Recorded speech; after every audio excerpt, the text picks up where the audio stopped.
Holla, holla, holla, holla. It's episode 30 of White Heat coming at you, presented by Guzzle Media. Sponsored by our good friends at Mohawk Honda and Johnstone Supply. And speaking of Johnstone Supply, little backstory over the course of my busy, crazy fucking weekend that I just came out of. At the end of my events of Friday night, my car wouldn't turn over. And as I was sitting waiting for my mother to come by and help jump my car, I began to realize how goddamn cold it's been getting out. Because I don't spend a whole lot of time outside just chilling in the cold. I don't know about you, JJ, but it's finally starting to feel like winter around here. How about you? Yep. Yeah, a little bit. Just a little lot. To the point where we got some snow flurries and mixed precipitation and ice and me no likey.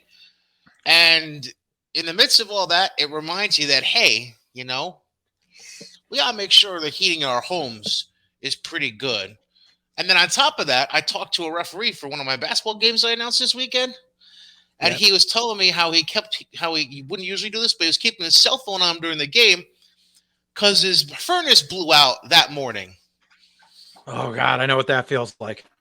And he did it, and it happened on a Sunday morning. So naturally, kind of hard to get somebody to come by and take care of things for you. Yeah. Well, we know somebody who can take care of you. Johnstone Supply in Troy. They can make sure your home is safe and warm this season and for many seasons to come. Goodman Furnaces back in stock, not only made in America, but they're also the perfect blend of efficiency and dependability for wherever you may live. And also don't forget, hey, clean out your air filters before your friends and family visit whether it's this coming weekend for Christmas, Boxing Day, if you celebrate that, if you're from Canada. Hey, buddy.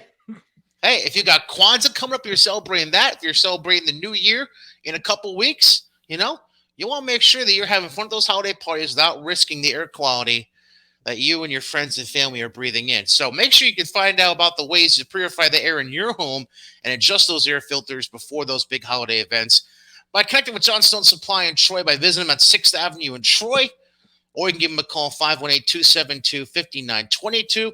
George, Tom, Kev, James, anyone from that crew is ready to offer you the best recommendations for the season. Again, call them today, 518-272-5922, or you can just go by and visit them at the store, 6th Avenue in Troy. And if you want to find out even more information and see all the great 5-star reviews they got, go check them out on Facebook.com and search for them under Johnstone Supply, Troy, New York.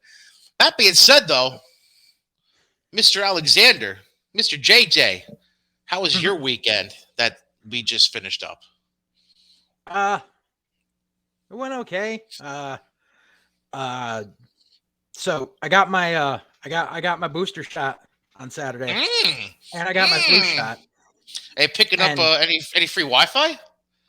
No, and apparently I didn't get any like bad side effects. Like I got like a little tiny like soreness and one little dot on my arm. My advice is take a Benadryl before you go and drink a bottle of Pedialyte after you get your shot. I was fine.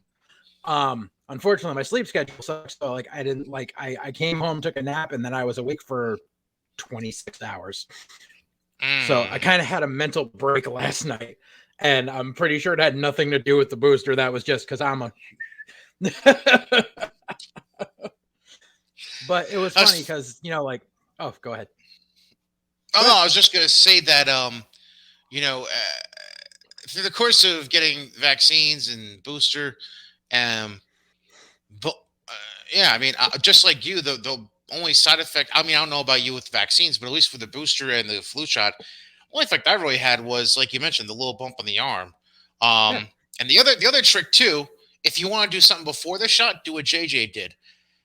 If you want to do something after the shot, the other trick I've gotten, this is from my wife, who works in a primary care physician's office. If you are getting the vaccine or booster within a couple hours after getting the shot, take Tylenol. Yeah. And now prevent the day after headache that a lot of people complain about. Mm-hmm. Yep. So, Yeah. Just inside tips from Mr. Katie and Right. Mr. Alexander here. Yeah. And last week was it was a nice little thing. There's I don't have a lot of holiday traditions, but there's one thing that I never miss, and that's so my old high school, every year the concert choir does their holiday concert, and every year it always ends the same way as the combined choirs get together and they sing Hallelujah from Handel's Messiah.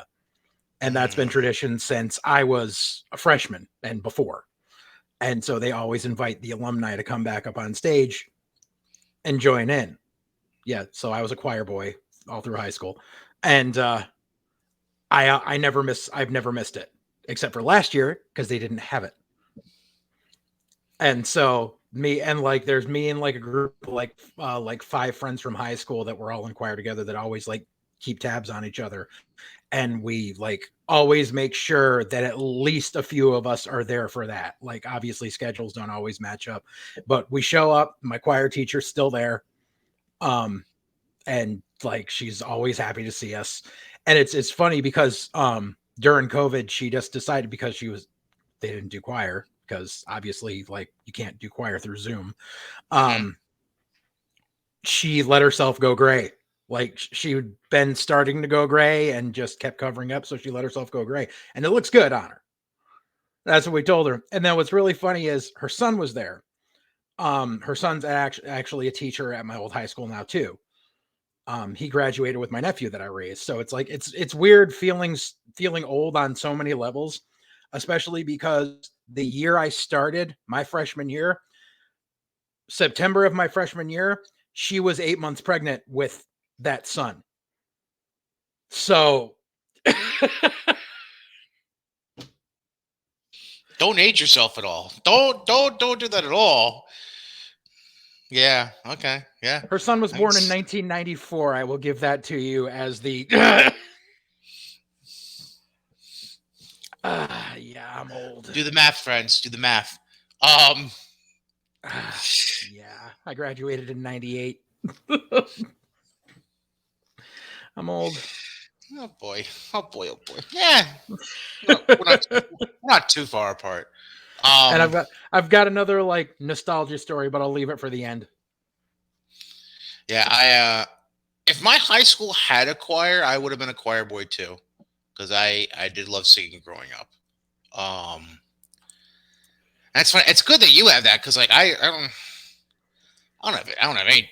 I mean, I guess you could say that the one tradition, I guess, would be that my mother's side of the family usually does something on Christmas Eve. But like, Yeah. I wouldn't call that tradition. It's just that's just how the calendar works out typically. I don't know. But yeah, that's pretty cool. I see. I like hearing that story because it kind of reminds you that about what the season's really about. You Yeah. know, reuniting with people you might not see a whole lot and keeping tabs and all that. Like, I feel like that gets lost a lot, considering without going down the rabbit hole, I'll just say the commercialization of the holiday, and I'll leave it Yeah. at that. Yeah. Um, yeah, I think you and I agree, so I'm just gonna leave it at that and move on. Um, so let's get into pro wrestling, because god damn it, that's what this fucking show is about. Um, so New Japan. Um,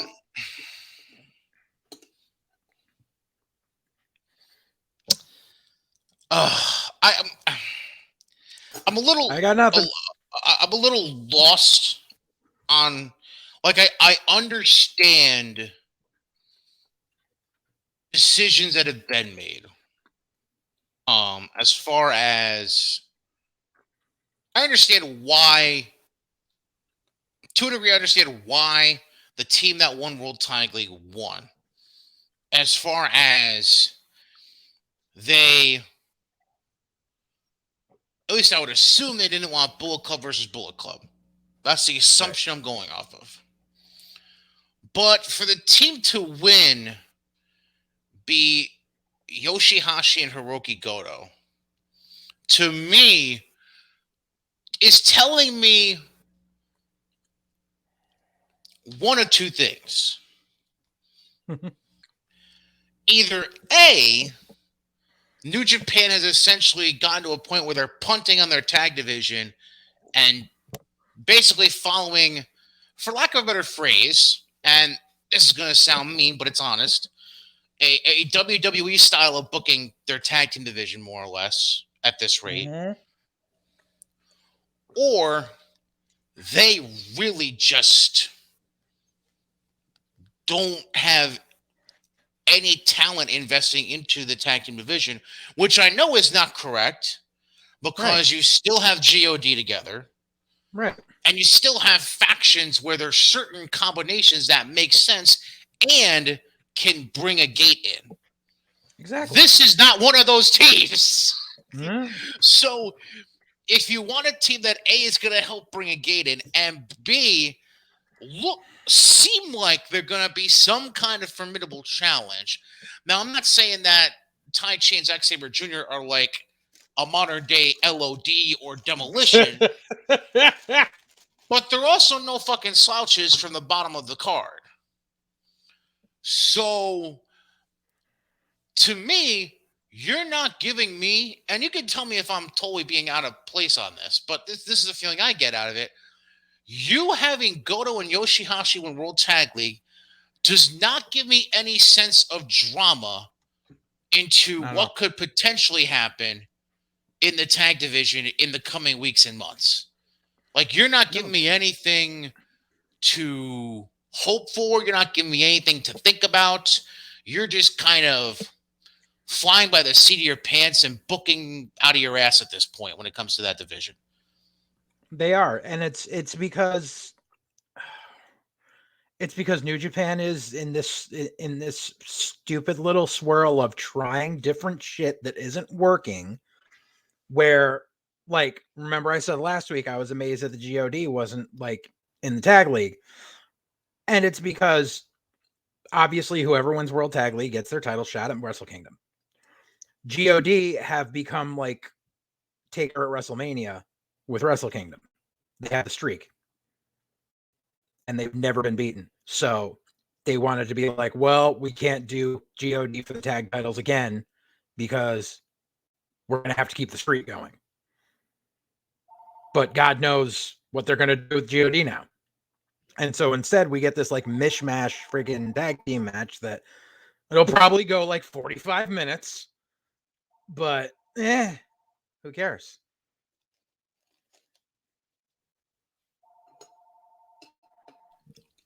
And we'll get to that in a second because it's going to be part of night one of Wrestle Kingdom. They officially have announced the card for night one.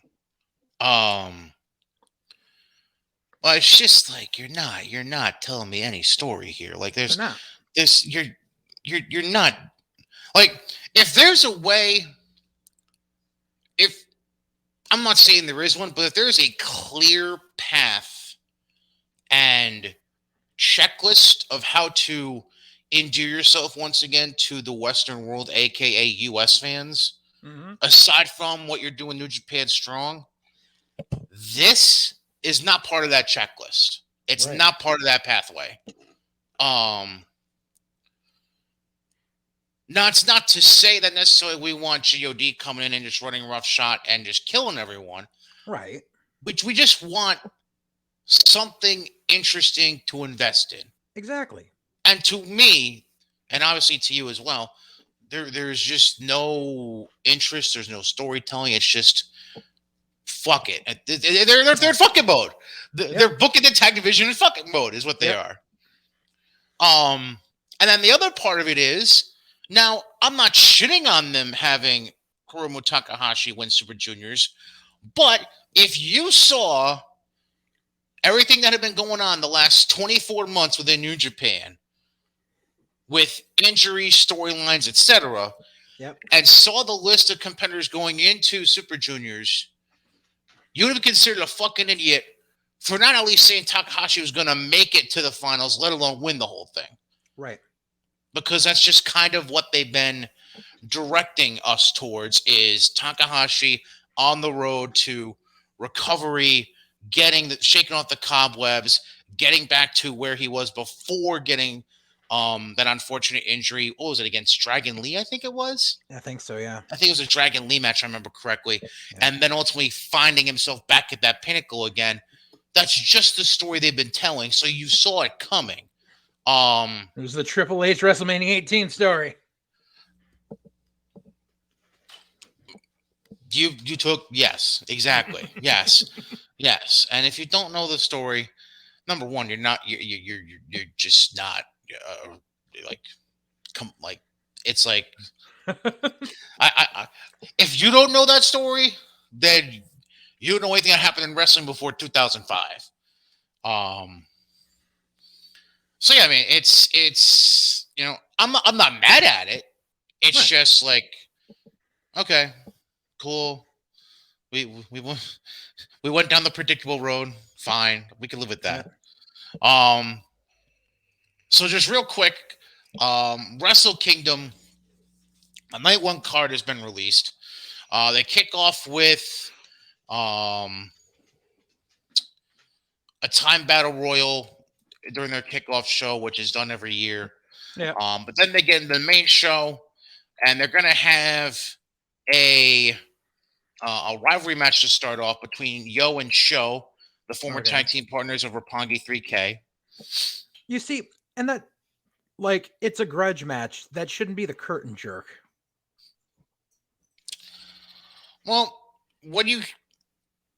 Okay, so maybe there is one other match. All right, so the next two matches, could have been the curtain jerk. So your next match is there's two 6-man tags back to back, which is where I get to see if you can call me crazy. When you're booking and laying out a card, obviously it gets hard at times to not have singles matches back to back, especially if you're doing like a special one-night tournament. It is what it is.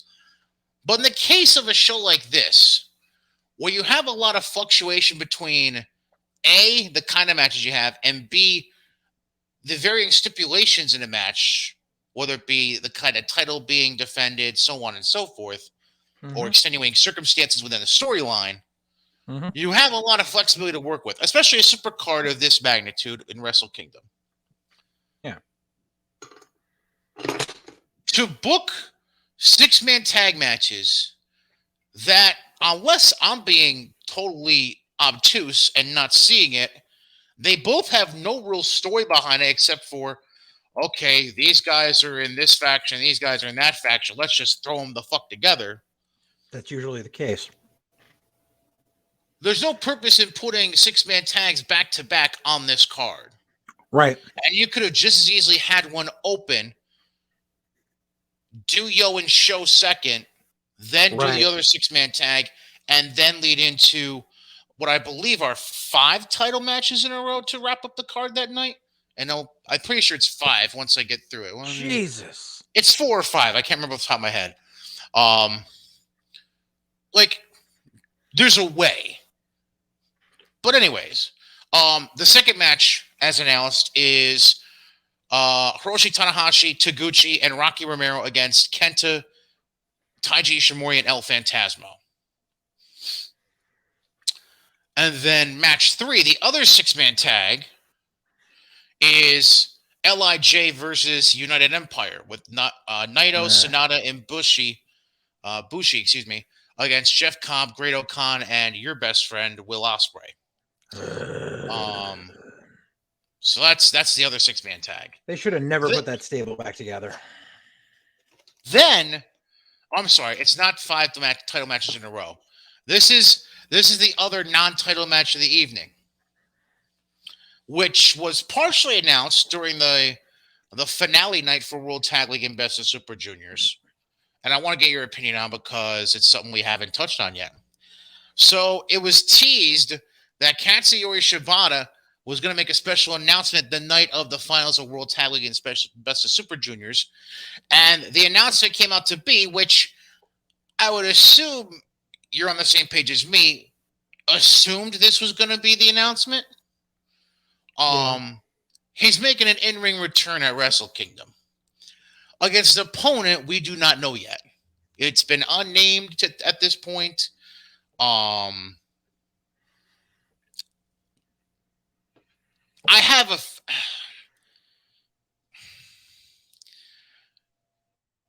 I had a feeling about it, but that got shitted on when I read the second match on this card because the obvious guy I was thinking of was Kenta, based Yeah. on Shibata brought Kenta back to the States after leaving NXT as a Hideo Itami, and that whole shit show when Kenta turned on him to go to Bullet Club. But obviously, that's not happening. Does anyone off the top of your head make sense for this match? Unless they do like the tried and true New Japan thing where there's like a big surprise of like a New Japan veteran that comes back in. Like, but they usually do that during the freaking battle royals. There's only, and I literally just thought the same off the top of my head. I might even say it's a logical name because I don't even know if he can get into the country. Because I don't know what has prevented him from appearing on New Japan shows in Japan in recent months. But I'm going to throw a name out there because A, it's somebody that hasn't been in Japan-based shows in months, and B, it's one of the bigger names they have on their roster. Could Jay White be a possibility? That is a possibility. Because it's name appeal, it's a talent, and it's somebody that hasn't been seen in the country of Japan in a long time. Right. My only other thought would be, is Suzuki booked anywhere on this shit yet? Minoru is not booked on the show that night. That's a possibility. I could see that too. That would be a good one, yes. Plus, it kind of seems like the role they're putting Minoru in, like he's just kind of the old mechanic, special match. Yeah, and he's the specialty match of the evening guy. Like you're not gonna book him to be the guy, but you're gonna book him in a place where he can still shine and have a spotlight. If they were gonna book him to be the guy, they would have done it 2 years ago. Like correct when he was on that hot streak. Now he's a mechanic and he's there to make the other guy look good. Right. And then we get into the second half of the card, which is the 4 title matches of the evening. The first off being the never openweight title. Ishii is going to defend against Evil. Then we have the World Tag League champions Goto and Yoshihashi getting their shot at the tag titles against Taichi and Zack Sabre Jr., which we've already kind of gone over. And then we have El Desperado defending the junior heavyweight title against the winner of the Best of Super Juniors, Hiromu Takahashi. Which, as a note, by the way, real quick, because I did not mention this, the one thing I do find cool is when you look at the previews for matches, New Japan gives you head-to-head records if they exist. Yeah. Between opponents. Yeah. Ishii is 4-1 against Evil. Taichi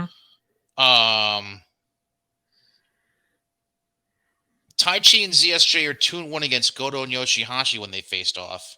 Okay. Tanahashi and Desperado were 2-2 with a draw. But the only time they've met in a championship match, Takahashi won. Yeah. So that's intriguing.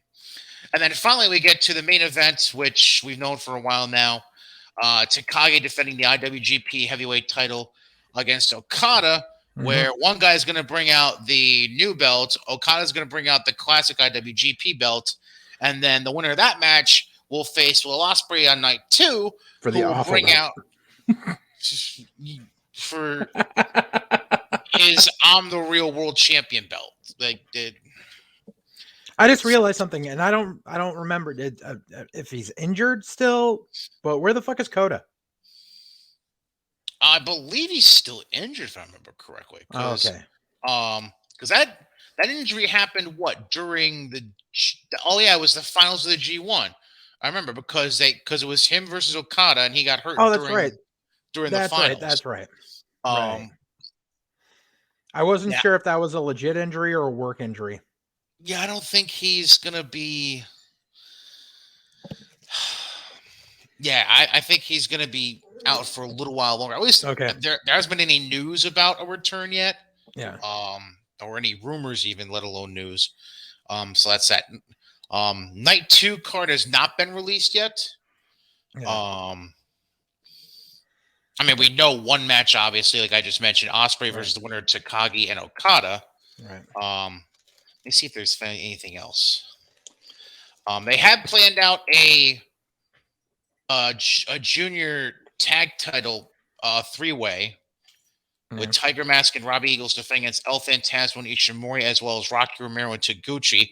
I can tell you which one of those things doesn't sound like the other. They also, Why aren't any of these new members of Chaos going to be at Wrestle Kingdom? Shh. And then obviously they have the Stardom special match that they do every year at Wrestle Kingdom. The we didn't draw the short straw tag match, basically. If you remember that from last week. They apparently. Oh, I mean, the card's actually pretty much already booked from the looks of it. Jeez, I didn't even notice this. KOPW. Can you? What? I mean, it sound like an idiot. What's Kings of Pro KOPW? Wrestling? Oh, apparently they're having a 4-way match. I don't know. I don't know. I don't know. There's gonna be a never open 6-man tag title match. Show Takahashi and Evil are gonna defend against Yoshihashi, and Goto. So you're taking 2 matches from the night before and combining them. That's nice. Well, not 2 matches. That's usually what they end up doing, like to fill in time on night 2 of Wrestle Kingdom. Gotcha. Sonata against Great O'Connor singles match. Naito against Jeff Cobb. That could be entertaining. Yeah. They're gonna have a U.S. title match with no disqualification. Interesting. Kenta defending against Hiroshi Tanahashi. And then the main event, like I mentioned, Osprey against the winner of Okada Takagi. So it just does nothing really sticks out to me on this. Like the last couple of Wrestle Kingdoms, like 2 years ago was the retirement of Liger, and that was the big draw. Right. And then last year was the what do you call it? Last year, no, and that was all 2 years ago was the unification of the titles. Right. And then last year's, what was the draw last year? Because I remember I ordered it. I remembered I stayed up. And now I don't remember why. Ooh. Let me see here. Because I remember well, I wanted to see the GOD won the tag titles again. I remember that.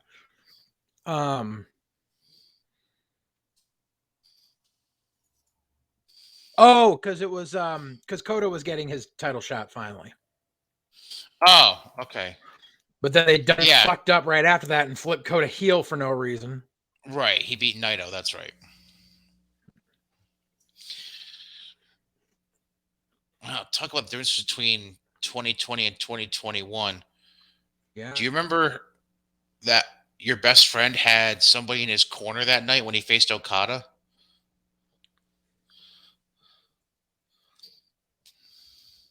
He did? Mm-hmm. Give you a hint. They're not together anymore. And she's in NXT UK. Oh, fucking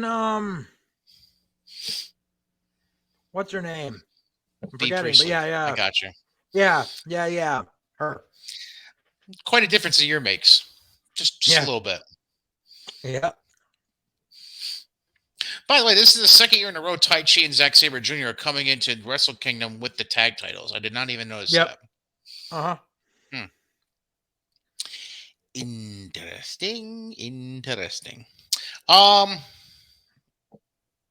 right, so that wraps up New Japan. So now we're gonna get into some real fuck show stuff. So I'm going through doing my show prep today because Lord knows I've had a busy weekend, and I'll explain at the end of the show because it's actually something cool I want to tell everyone. So Lord knows I've had a busy weekend. I and I usually don't even bother watching Impact because I don't like watching D-rated wrestling. Yeah. But I'm going through doing my show prep for today for this, and find out these fucktards decided to do a second edition of a show they call Throwback Throwdown. Something that I did not even know had a first edition of, first of all. Second of all, I had no fucking clue what it was until I brought it up to JJ, and he told me what it was, and I wanted to turn and vomit into this small garbage can in this office. Yep. JJ, would you care to explain what the fuck Throwback Throwdown is with Impact? They basically decide to do what their thoughts are on fucking what Southern classic wrestling was. And this comes from like the fact that like fucking like Scott D'Amore thinking that because he watched some old episodes of Smoky Mountain and some old episodes of Mid-South, figures, oh, we'll just put together this fucking show. And like literally like people come out in different gimmicks, not as who they are. And they do like classic quote unquote wrestling angles. Like the one that stuck out to me the most from last time was the North came out as some other fucking name tag team, and they ended up laying out Scott D'Amore, who was under another name, and doing the Bill Watts flag on the cowboy gimmick with the Canadian flag over him. And it was awful. It was god awful. And like they got to the, cause like you can tell that they lit like there's certain things you would hear like in like WWE documentaries about like studio wrestling. And so they made it look like studio wrestling by having like one row of fans on each side, and then there were fans painted onto the walls. Like it's terrible. It's just god awful.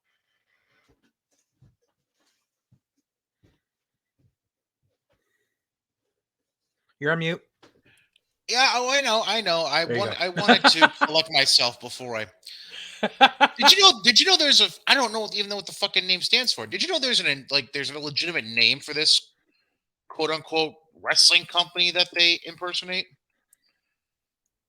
Oh fuck! What was it? I remember because I have it right in front of me. I have it right in front of me. IPWF. What the fuck is that supposed to be? International Pro Wrestling Federation. Suck a dick. How about that? I mean, just listen to these fucking names. The Mysterious Mr. E against Duke Winchester. Yep. I mean, it literally looks like any of the guys that were in WWE around the time of whatever the fuck that was that they did on the network. The Southpaw Regional. Right. Like the funny thing about Southpaw Regional was gimmicks. Yeah, the funny thing about Southpaw Regional was it was literally just promos, and they never actually had any matches.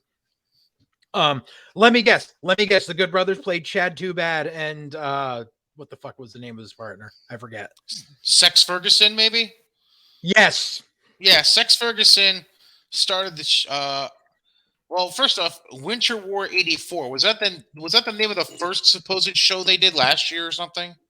I think last year's was it was Winter War, but I don't remember. Right, well, they showed a bunch of shit beforehand, I guess.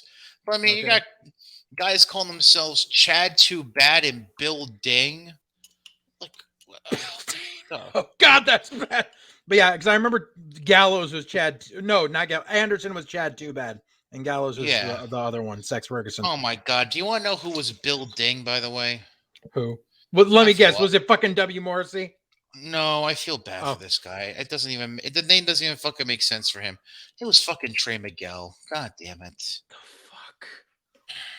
Like, and the thing is, like, that right there's the crux of why none of this works. And it's nothing against Trey Miguel. I think Trey Miguel's talented. You would never see a guy that looks like Trey Miguel in an old Southern territory. No. And then there was a debut of a music video with the Rhythmic Warriors. Oh, God. Johnny Swinger and Mikey Singer. Jesus, Mary and Joseph. And then they faced some dudes named Sunday Morning Express. Oh, I don't. Instead of the Midnight Express. Oh, God, that's terrible. And their the names of the guys on that tag team were editor in chief and ace reporter. I mean, oh my god, oh my Because they're, god. Sunday Morning Express is a newspaper. Oh my God, that's so fucking bad. And then there were guys named Rip Razor with a manager named Rusty Iron. Some dude Oi. named Frank the Butcher, which was Rhino. Oh my god. I think Rhino played Oh, Frank the Butcher last year too. Rip Razor was Ace Austin. What the fuck are we? Oh my god. Oh my god. Then they had a ladies match, Georgia Cobb against Lady Bird Johnson, which were Jordan Grace and Havoc. I Quincy Cosmos and Giuseppe Scavelli. What the? I'm not even gonna bother going through the rest of the show. I'm done. I'm fucking done. I can't. I'm I'm ashamed I even read some of those names. I'm done. And the sad part is the actual Impact show wasn't a whole lot fucking better. Yeah. You got Josh Alexander opening the show against Rohit Raju. Who the fuck's winning that? Gee, I wonder. Right. Um, I mean, Rohit was he was in the X Division title picture for a while, like, but that was like a year ago. No one's gonna think he's, after Josh Alexander won the title for 10 minutes or 10 seconds, like, no right. one's gonna fucking, You got Joe Doring and Doc Gallows against Swan and Willie Mack. Gee, I wonder who's winning that match. Right. John Skyler against Trey Miguel. Let me think about who's going to win that match. Yeah. And then Steve Macklin attacks Miguel after the match. Gee, I wonder why. Chris Bay beats Laredo Kid. Shock. They announced Mickey James and Deanna Purrazzo at Hard to Kill is now a Texas death match because fuck all. Because they already haven't had a bunch of gimmick matches with them. Right. They have to figure something out for the Knockouts tag titles at Hard to Kill. So Tennille beats Jesse McKay. And then they do the contract signing for that horrible triple threat match they're going to have for the Impact title, and Chelsea Green gets knocked out accidentally by her fucking Mike fiance. Cardona. I saw that.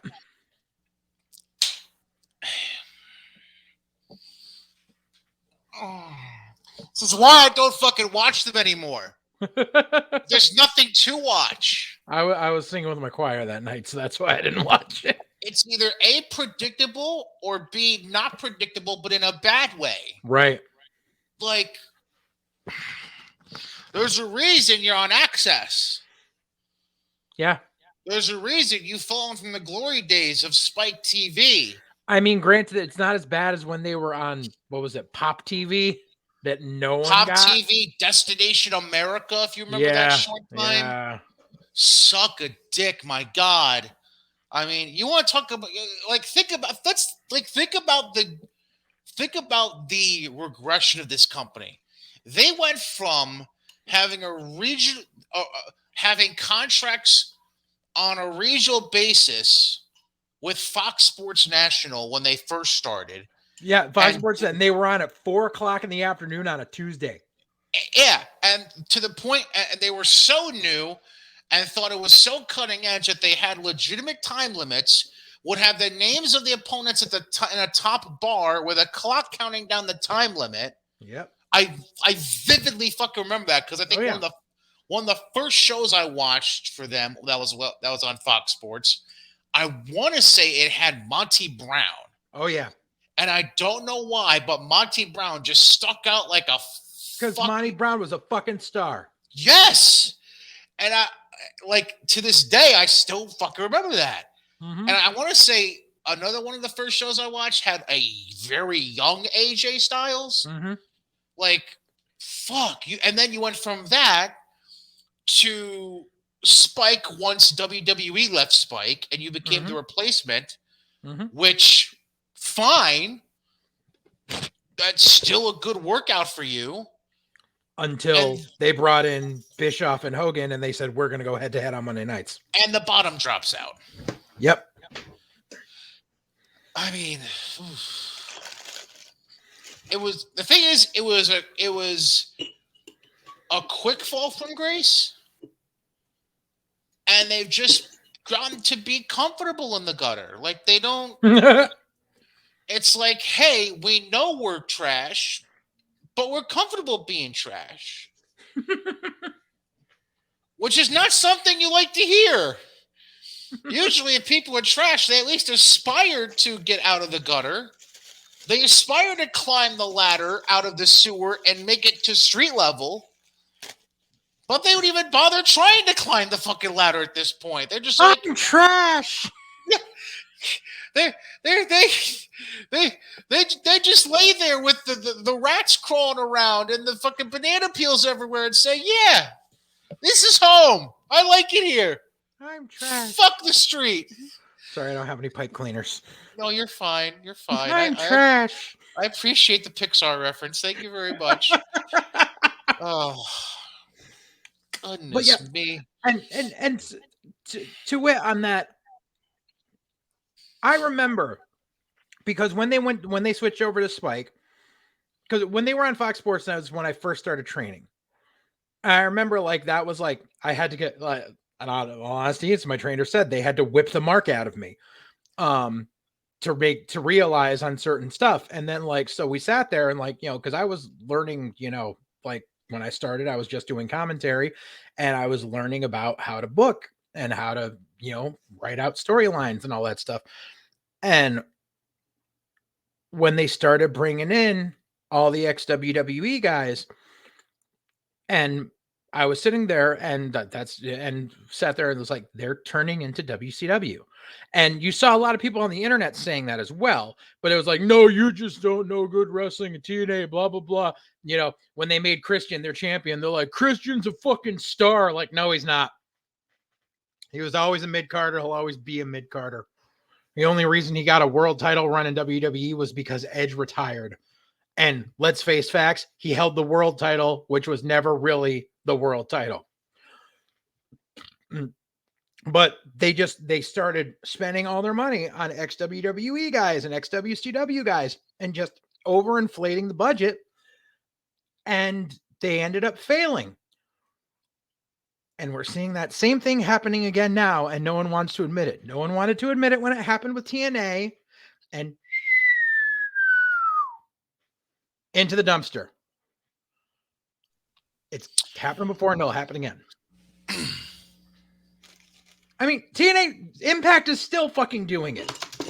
Trying to make stars out of people like Steve Macklin and Matt Cardona.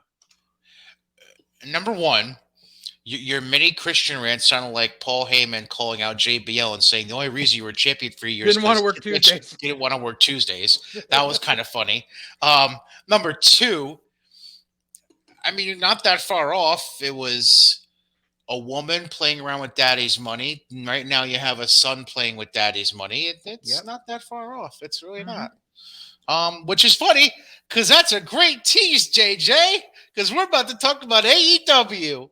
Ain't that some shit? Remember when Tony Khan said we have real contracts and we don't cut people's contracts short, and then he fired the head coach of his football team a week later? That was fun. When was that? Oh, yeah, that was last week. Well, then again, the head coach of the football team was kind of asking for it. Still, I don't give a fuck. Motherfucker said we are the only people that have real contracts, and we don't fire people who we have under contract. Is it also kind of sad that the head coach of that football team, for those of you who don't know follow football, by the way, the name is Urban Meyer. Go Google it. He's had a hell of a 2021. Is it kind of intriguing though how basically the highlight of that dumbass's less than 1 year run in Jacksonville was the appearance he made in an AEW show backstage during a brawl between what was it, the Pinnacle and the Inner Circle. Inner Circle. Because Jericho came in and wanted to use a laptop, and Urban Meyer's like, fuck it, here you go. Right. Christ Here's your almighty. 15 minutes, baby. Yeah. Why not be your biggest 15 minutes? Because your football team didn't do shit. Because Tony Khan likes dogs. Listen, Urban Meyer had more success in a bar with having a young lady sitting on his lap while he's still married than he did on the football field. Anyways, we're really breaking the fourth wall and breaking Google at this point. again, like I said, go search Urban Meyer. Urban, like you think, URBAN, Meyer, Yep. MEYER. Look up the 2021 he's had. Not a very good one. Anyways, AEW. So Ah, I have one, two, three. I have 4 notes to bring up. But first off, before I say that, thank you for reminding me. I need to bring up my notes. there's 4 notes. I'm assuming you made notes from Dynamite and Yes. or Rampage. I didn't watch Rampage, but yes, I need notes from I have notes from Dynamite. Okay, so what I'm gonna do is I'm going to give you, because 2 of my notes are behind the scenes notes, quotes from interviews. So we'll get to those last. The other 2 have to do with stuff that was actually, I'm not sure if the second note I have actually was announced on Dynamite. It might have been announced on Rampage. But anyways, before we get into the stuff from Dynamite and the one note of clear relevance that I want to get to. Okay. So during the week, and again, I don't remember if this was announced on Dynamite or Rampage, they kind of, sort of, not really finally gave out details involving the Owen Hart Cup. Oh, they did? Which apparently now they're going to have 2 cups. There's a men's tournament and a women's tournament, because we're not overdoing tournaments in AEW at all. So basically, these tournaments will happen in the month of May, and the finals of both tournaments will occur at Double or Nothing, which is their Q2 pay-per-view that usually happens Memorial Day-ish weekend. Yeah. So those are the details so far. Obviously, they have 4 months to reveal participants and stuff, but that's what we found out so far. They've also found out that at Double or Nothing, when the winners are proclaimed, they will have Owen's widow. At least, no, wait, is it her? Martha is his widow, Yes. right? Yes. Okay. Dr. Martha Hart will be in attendance and delivering the cups, the trophies, to the winners. So, and I know you had something to say about this when they first announced this even happening.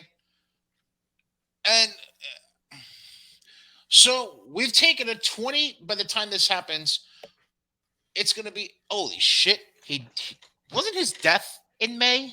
Yeah.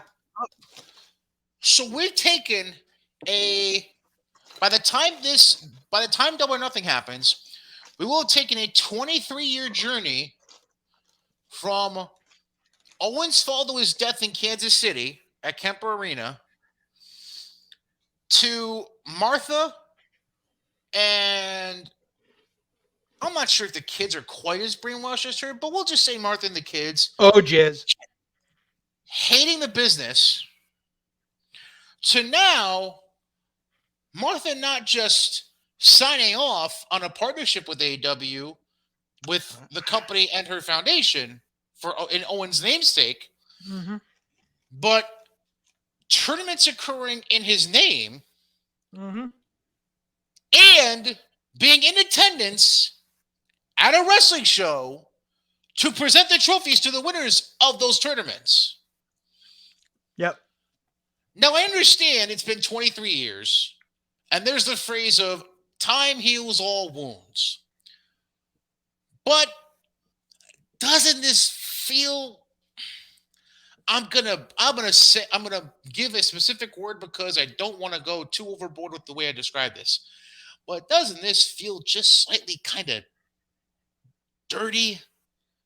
Very. Because this bitch said on Dark Side, I will repeat what I said when we first heard about this. This bitch said on Dark Side of the Ring, she wants nothing to do with wrestling, not with WWE, with wrestling. And then Tony Khan went, money. And she went, I meant WWE, not wrestling in general. Bitch. I'm just... Now, I'm gonna preface what I'm gonna say real quick with something. The first wrestler I was a fan of was Bret Hart. The first family I fell in love with in wrestling was the Hart family. I loved Bret, obviously loved Owen. As I got digging back in wrestling logs when I first started getting into wrestling, loved the Hart Foundation, both the tag team and the stable. So, loved Brian Pillman, loved British Bulldog, loved Dynamite Kid when he was tagging with him.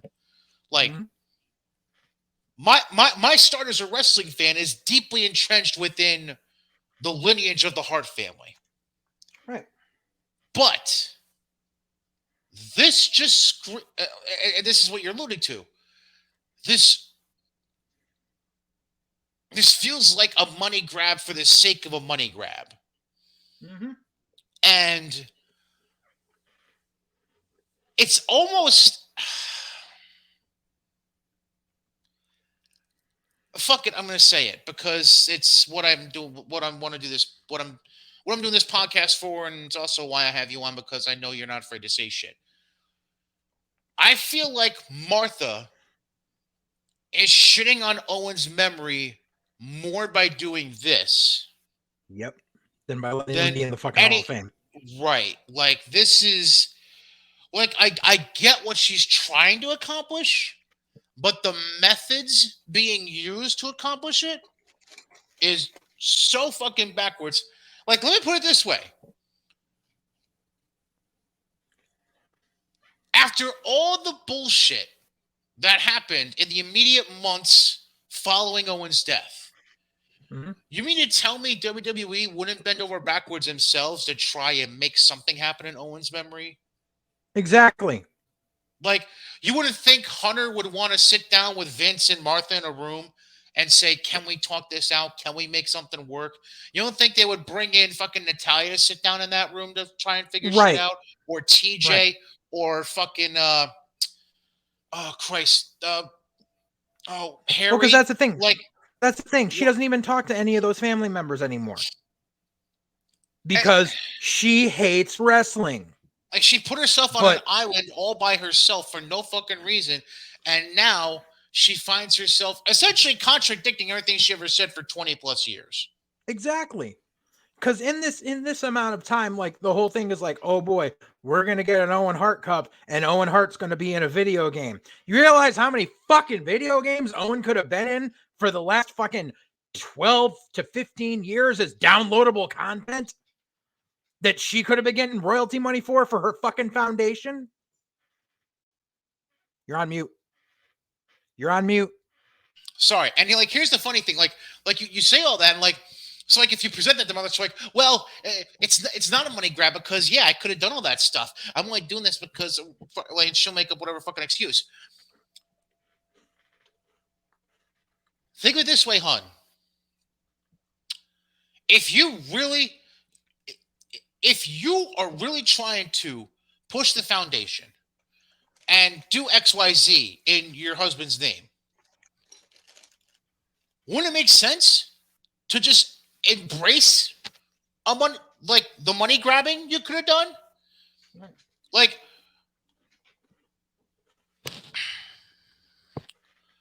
and not only that, I'm sorry. Think of the level of money grab you're doing here, and then the money grab you could have been doing the previous 10 to 15, 20 years with WWE. Bit of a difference. Bit of a fucking difference. Right. WWE could have been like, listen, all the proceeds of this, that, and the other thing go to the fucking Martha Hart Foundation every fucking year.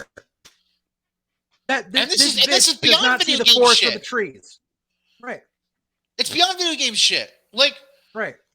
I don't even want to begin to fucking... I don't even want to begin to think of the fucking money that rolls in from WWE shop. I don't even want to fucking think. Right. Oh, but there's Owen Hart shirts on Pro Wrestling Tees.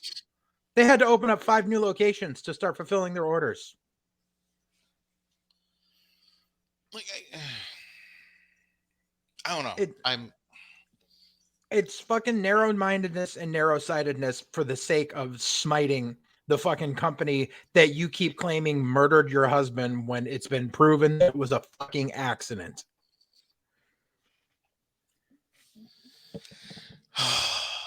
I don't know. I had a certain level of disgust, like when the announcement first came out, I didn't allow myself to really sit and think about it. But the more I had a chance to really soak it in over the weekend, in the midst of everything else I was fucking doing, like the more I sat and was sulking about that announcement about the tournament coming up, the more I was like, "What the fuck is she doing?" Yeah. Like, like, and let me flip this too. By the way, I know you're trying to do as much as possible to piss off the people in Stamford, but don't you feel a little dirty doing this? Right. Like, this is like, aside from a certain name of a certain wrestler who committed a double homicide and suicide in Georgia years ago, this is like the other piece of forbidden fruit out there in the business. Right. Like, there's been two forbidden fruits, this and that other guy. Yeah. Like that was two things you don't touch and fuck with. And Tony said, "Fuck it." Like, Yeah.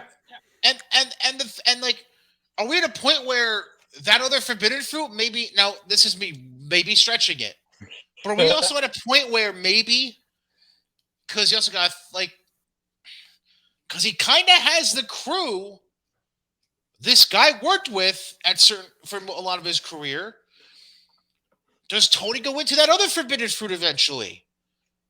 And just He really might be have stupid enough to do that. like do we just say morals? Fuck morals. Like, is this the point where, like, the place we're going to in AEW? Well, considering the fact that a large contingent of AEW fan base are the fucking keyboard goblins who say, well, we should really just look at the in-ring work and not the person. I bet he fucking would. If they looked at just in-ring work, Warrior would have never been in the Hall of Fame. But that's WWE. That's not AEW. Well, I'm just saying, not everybody that gets the WWE Hall of Fame necessarily had in-ring work. Well, yeah. Just putting it out there. Fuck all, man. Just like that should be like the big headline I make for this show. AEW has no morals. Like, yep. that should be the headline of the fucking show right now. Yep. I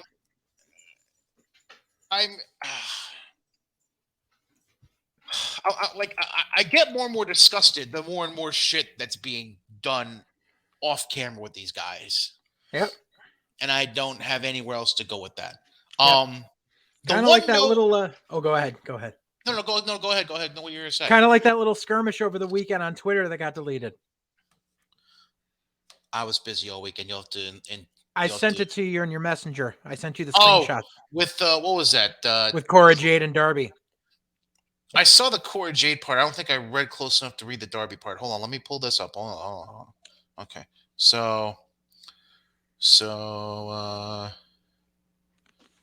okay, so apparently there was was it really a? Did they really have a?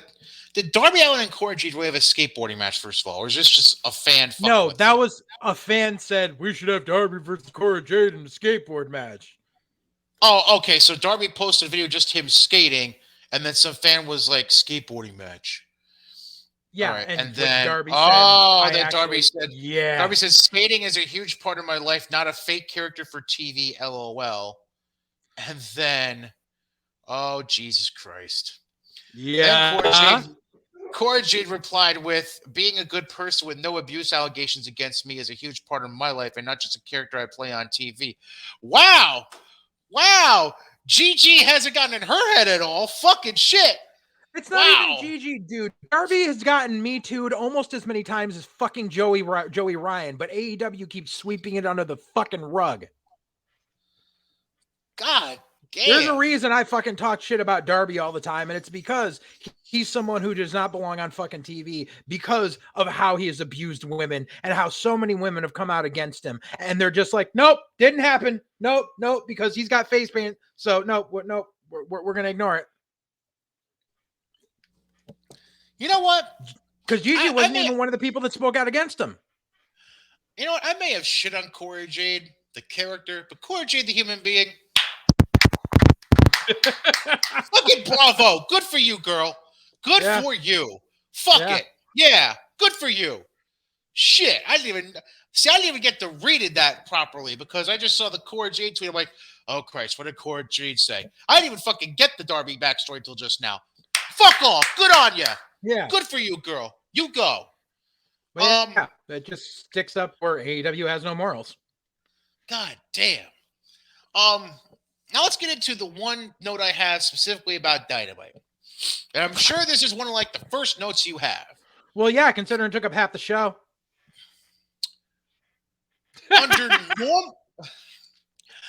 Under normal circumstances, as my tongue is turning blue from the juice I've been drinking during this show, motherfucker. Anyways, I'm starting to look like the Great Muda. Anyways, I'd go with George Animal Steel.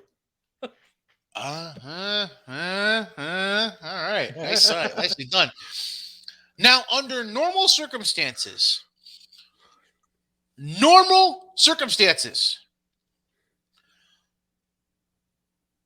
is an old school wrestling fan in me that wouldn't have a problem at all with the kind of match and result we got out of that first hour of Dynamite. Again, I stress, under normal circumstances. However, need I remind you, one of the first fucking things Bryan Danielson did in AEW was a time limit draw with the then champion Kenny Omega. You fucking did it twice in less than 4 fucking months. What the fuck? Now, I'm not saying you should have had Danielson win. Less than 2 months. I'm not saying you should have had Danielson win.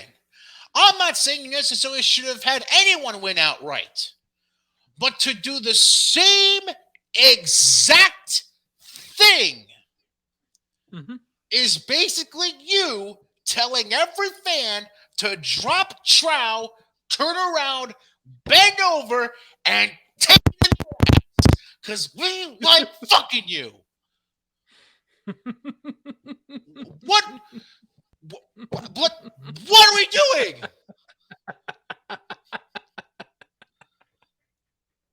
And JJ's laughing because I'm pretty sure it's the exact same fucking thing he wants to say, more or less. Is what the fuck? Pretty much. Because I've got a lot of thoughts on this. Because number one, as we reached the 30-minute mark on TV, I went, this is going to go to a fucking draw. And actually, a friend of mine actually predicted it even before that. He predicted it like 5 minutes into the match. Here's the problem. Number one, you opened your fucking Dynamite with it. It's the title match, and it's your opener. Yes. The fuck, bro. That's the other end of it. Like, having Danielson versus Kenny as the opener, number one, didn't make sense either, but at least it was non-title. But it's shitting your entire second half of the show. It's completely fucking your entire half of your show because now the only place you can go from there is down. Right, exactly. Side note, because I know I'll probably forget it while I'm going into this, but anyone who keeps comparing this to Flair Steamboat, fuck off and die. Except Jim Cornette, because we like Jim Cornette. He didn't even compare it to Flair and Steamboat. He said it. Well, he didn't give it a true comparison, but he said it had. It had what's the nuances? Like it wasn't a carbon copy. Yeah, nuances. That's a good word to use. It had certain nuances to it that felt like Flair Steamboat. Yeah. But anyways, I'll be completely honest. I was bored to tears watching this match. Everyone's saying like, oh my God, this match is amazing. No, it wasn't. Fucking Hangman Page 5 moonsaults in the first 20 minutes of the match. Fuck off. Like, no, it was boring. And then the whole picture in picture they fucked up on, and they showed like the guys just we're going to picture in picture. And then it just shows Page taking a breather outside and the cameraman hanging him a bottle of water. Like, fuck off. Like, seriously, terrible, terrible, terrible. And then we're getting it. I'm just like, And then, like, because they're like, Justin Roberts just said over the timekeepers. I'm like, really? So, yep, we're doing a time limit draw. Here is the ultimate problem with the booking. Like, okay, because they painted themselves into a corner because they didn't want to make Page look weak because it was his first title defense. Number one, that was their problem there. He should have defended the title before this. But at the same time, they're like, oh, well, Danielson's on this undefeated monster streak as a heel, like, because we just decided to flip him heel for no reason. Right. Like, if you were going to do the time limit draw, you should have kept Danielson babyface this whole time. Here's how the entire fucking thing should have played out over the past month. Danielson wins the Eliminator tournament. Mm-hmm. He tells Hangman Page, I want to have a fucking sportsman-like match. Fucking build it up as baby versus baby in the manner of Hogan versus Warrior. Have them do the match. Have it go to the 60-minute time limit draw. The following week on Dynamite, have Danielson say, I want a rematch at the pay-per-view at fucking the Q1 fucking the Revolution. Yes. Page says, I would like to, but AEW states that people don't get an instant rematches because we don't. Because this is the corner that they painted everyone into. Danielson pleads with Tony Khan. Tony Khan says, I'm not changing the rules for you. Danielson then snaps, turns heel, says, fuck this, and starts taking out the Dark Order one by one, saying, I'm going to keep taking them out until you give me my match against Adam Page. Gives a reason for the heel turn. Gives a reason for him to beat the shit out of the Dark Order for a month and a half. And then, boom, finally, fine. I'll give you your title match. Boom, there you go. There's your selling point for Revolution. Go right ahead. Couple of things I'd like to add in. Number one, what also doesn't help things with the way they set this up, you also have already been pre-promoting a show that's fucking named Battle for the Belts. Yeah. There was no need to run. Granted, I would like to have saved it for the Q1 pay-per-view too, but you at least could have saved it for the fucking show that's for the fucking belts. Like, you didn't have to put it on a random Dynamite right before the holiday season. You could have fucking at least waited a few more weeks and put it into one of your first broadcast shows of 2022. You know why they put it on that night? There's one reason they put it on that night. Was there even anything special going on that I don't know about? Because they did Winter is Coming last year the same week, and it was the week Sting fucking came by, and it was the first night they hit over 1 million viewers. Oh, who gives a fuck? And then the other thing is, I feel like another way they fucked this up was that. Whoa, click. The other thing that I feel like another way they fucked this up with Danielson, mm-hmm. They could have done a whole lot more than just him beating the shit out of them in matches. Yeah. Like, why couldn't you have had him attacking them backstage, or maybe just showing random clips backstage of random Dark Order members being laid out and being found laid out? Like, like you severely hamstrung the angle, because the program by limiting it to only in-ring work to begin with. Right. Yeah, I don't know. It's just the whole execution was just fucked from day one. Well, I mean, there's a reason they didn't do it that way. Number one, because they don't have brains. But number two, it's because that's how every AEW feud starts: is interview backstage and someone gets jumped, or interview on the stage and someone gets jumped. Or that's literally go back and watch every episode of Dynamite for the last 6 months. That is how every feud has started. Cold match, jumped. I know. Yeah. Like, the perfect example right now would be Eddie Kingston and whatever the fuck they're doing with him and the 2.0, is it? Yeah, 2.0. 2.0 and Daniel Garcia, Yeah. That's like the perfect example right now. Because Eddie has nothing to do without John with him. Well, they were going to put him with fucking Jericho. Jericho wanted to glom onto him, and then Jericho went off on tour. Right. Yeah, there's just a whole lot not making sense here. So now the question becomes: there's a couple questions that come out of this. Um, Now you have a title picture where you have no fucking clue where to go between here and that Battle of the Belts show in a few weeks. Because that's what I want to say. That's not the first one. It's Is it the January first? 8th. It's the second Oh right, Saturday of it's the a month. Saturday show. That's right, it's a Saturday show. I Yeah, forgot about that. It's the Saturday after NJPW is day doing one. day one. Yeah. Yeah. Um. Like like you have less than 3 weeks to figure out a fucking challenger. Where do you go now? Like, are we just going to go throw a cupcake at Adam Page and say, "Hey, he had a successful title defense. Good for him." Like, what are we gonna do? We gonna slowly bring Sonny Kiss out of the YouTube shows and say, "Here, you face Adam Page." Like, what the fuck are we doing here? Right. They're gonna give him a freaking they're gonna give him some random ass person who's gonna win a fucking battle royal or some shit. Like, and it's fucking it'll be some shit like they'll have him face Wardlow and just kill Wardlow's heat. That's funny. I was thinking Wardlow, or they might just throw one of the men of the year at him for no fucking reason, like Page or Sky, because they're No, pretty yeah, much doing no, I could see now. him facing Wardlow because Wardlow's starting to get a babyface pop from the crowd. Have Sean Spears cost Wardlow the match, and then have Wardlow beat the fuck out of Sean Spears and leave the fucking Pinnacle. Which has been kind of been the prevailing thought for a while now, actually. Yeah.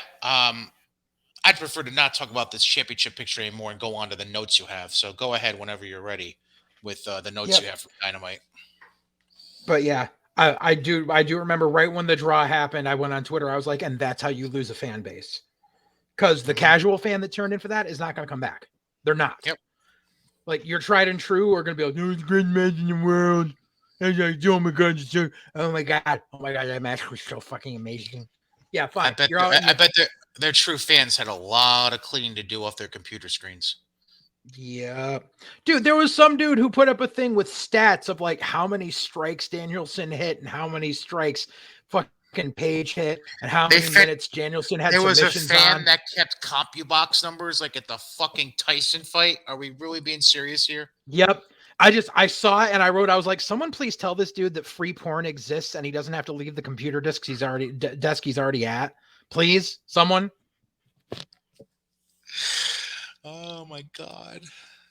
Go ahead. Yep.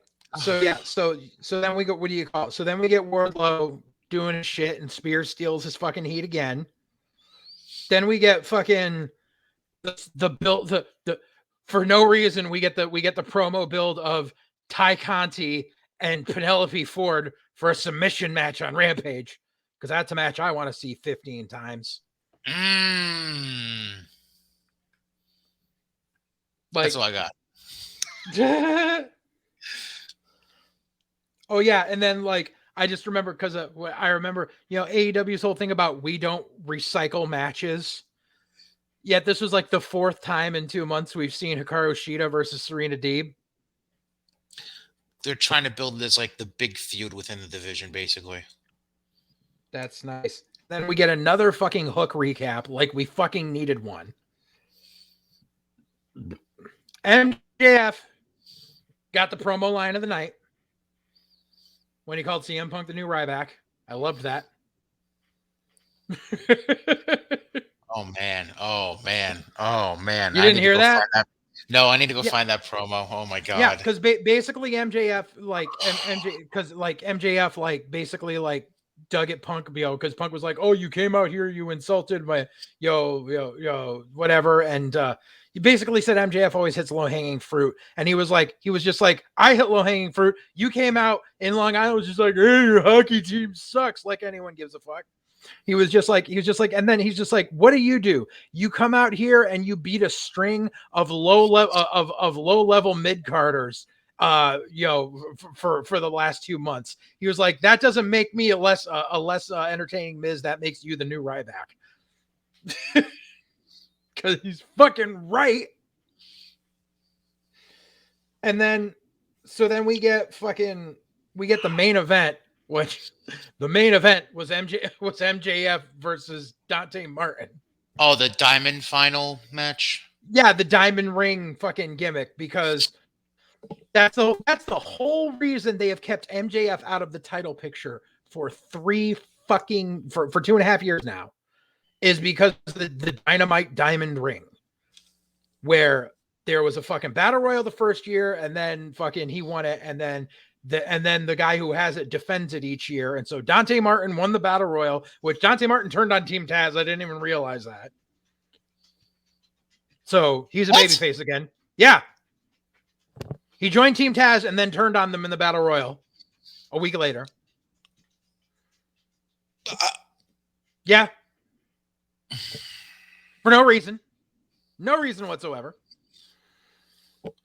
And so then MJF and Dante Martin are having the match, and Dante Martin hits some flippy boo fucking shit, and MJF is there next to the rope, so MJF could very well just put his leg on his rope alone. But no, Ricky Starks comes out, and Ricky Starks puts MJF's foot on the rope, because Ricky Starks has to fuck over Dante Martin, because Dante Martin fucked over Team Taz.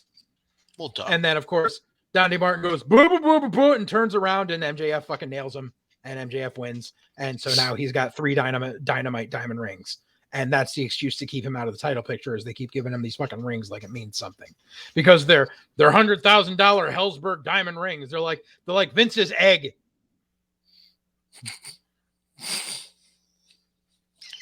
Like, I just want to see a meeting between MJF and Vince. Like, I'll give you 2 of these rings for your 1 egg, like trading Lunchables at fucking cafeteria at lunchtime. No, damn it. But yeah, and so that's like, and that was the cold end of the show, was just MJF being like, haha, I win again. And like, which is like, right. Like, obviously we're going to get MJF and Punk at Battle of the Belts, but this is going to be the test to see fucking what Punk's worth there. Is he going to be the guy that finally puts the fucking the fucking hot as fuck heel over? Or is it just going to be another fucking young kid that Punk beats for the fuck of it because he's there on his fucking Nostalgia Glory Days tour? That's going to be the fucking test. Because there is no reason why someone as hot as MJF has been purposely kept away from the title picture this long.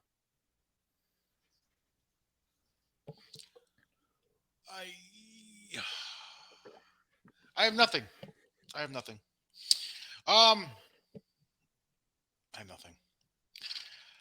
All right. 2 things, then we'll get to WWE stuff. Okay. Number 1. She didn't directly tease it, but she was asked about it and kind of left the door open.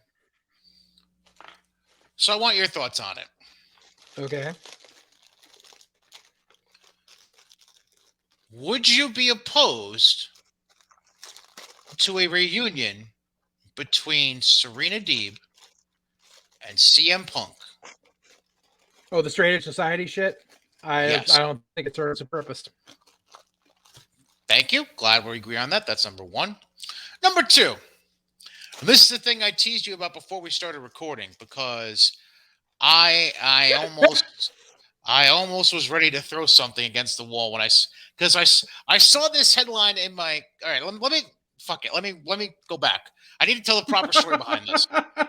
So, if you recall, on episode 29, our most recent episode of White Heat, we discussed the whole internet headline of the week with this dude Hannibal, who's from Canada and was with WWE Developmental, and then got dropped because he had Hep C and all this shit, and he was stabbing a referee in the head and all this shit. All right.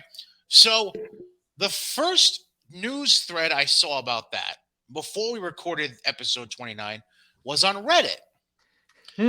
So I decided might be a good idea for future shows.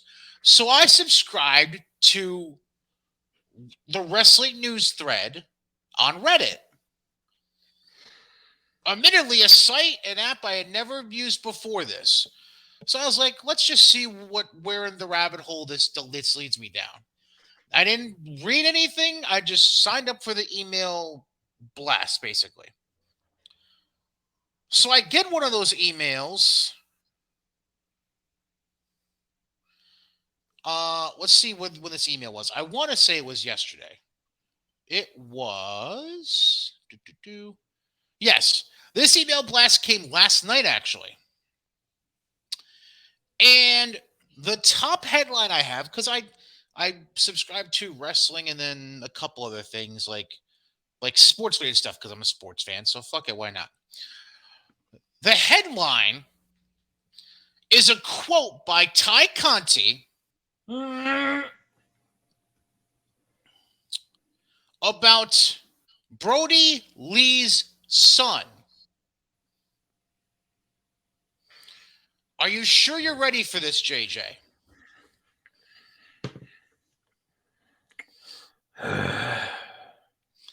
Are you ready for this? As ready as I'm gonna be. Now, remind you, let me preface it with this. Like before, bro. Can you tell me? I honestly don't know this, but I could take a guess probably. Yeah.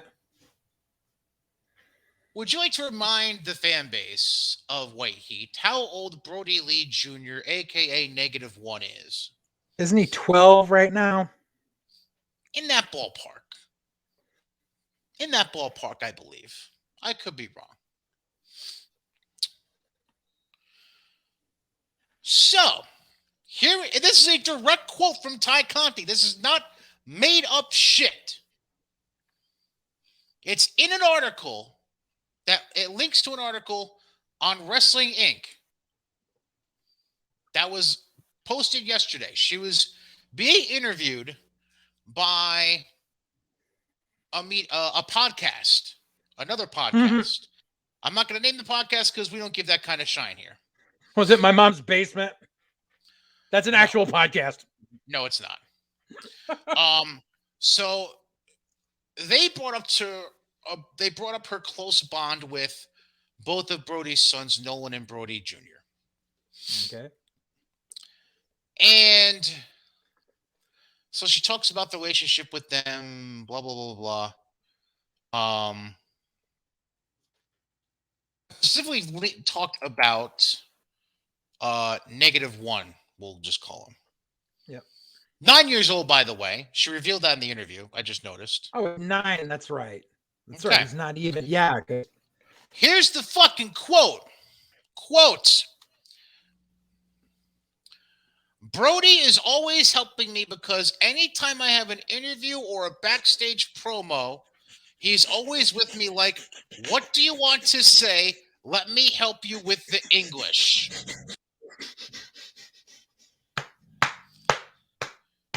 She's being helped with her promos by a 9-year-old child.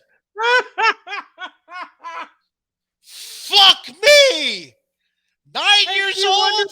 NXT let her the fuck go.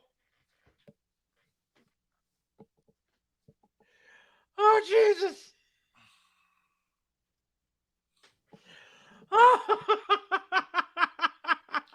This is what we've come to. We've come to AEW having people on their shows that get their promos written by 9-year-old children.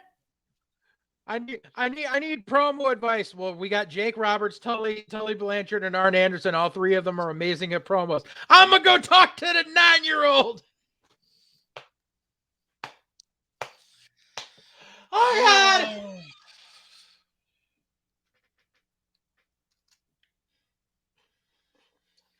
I need help enunciating English. Well, we got Cesaro over here. He can help you. I'm gonna go talk to a 9-year-old. I don't know what's more ridiculous here. The fact that it happens or the fact she admitted it on a fucking podcast. Right. Oh my God.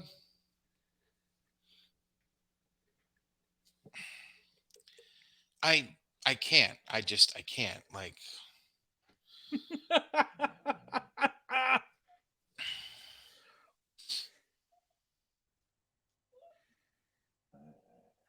not to mention, like, just because his dad was a wrestler doesn't mean he has any experience in the fucking No! business. No, it doesn't. No, it doesn't. No, it doesn't. No, it doesn't. Like, if you want to talk to someone whose dad was a wrestler, you got Cody right there.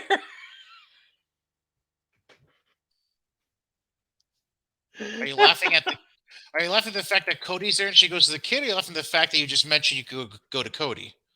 Both. Okay, thank you. I don't know. Well, that's a double-edged sword. If you have two choices, there's two doors in front of you.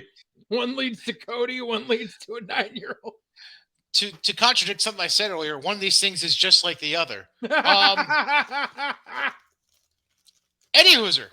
All right, now that we've gotten a good laugh out of things, let's go over to some WWE stuff, because I'm glad I got you in a good mood. I'm glad I got you in a good mood before we got to WWE. So here's the first thing I want to bring up, because I'm feeling indifferent about this. I'm not sure whether they love it or hate it, but I want to bring it up. Okay. The stuff they're doing with Austin Theory and Vincent Kennedy McMahon. Yeah. One time to me was funny, but now that it's becoming a thing, it's sad. I don't know whether to feel angry at Vince or sad for Austin. Or both. There was one time where we're having screen time with Vince, either as a foil or with you, gave you a rub. That time has passed. By 15 years. Maybe less, but you get my point. Yeah. But yeah, the time has passed. And Vince just doesn't want Vince has become what he despises. Vince has become the old veteran wrestler who thinks he's still over. Oh my God, yes. And he's not. Thank you. He's become the thing. He's like that Stabbing Westward song. He has become the thing he hates. Thank you. Thank you for saying that.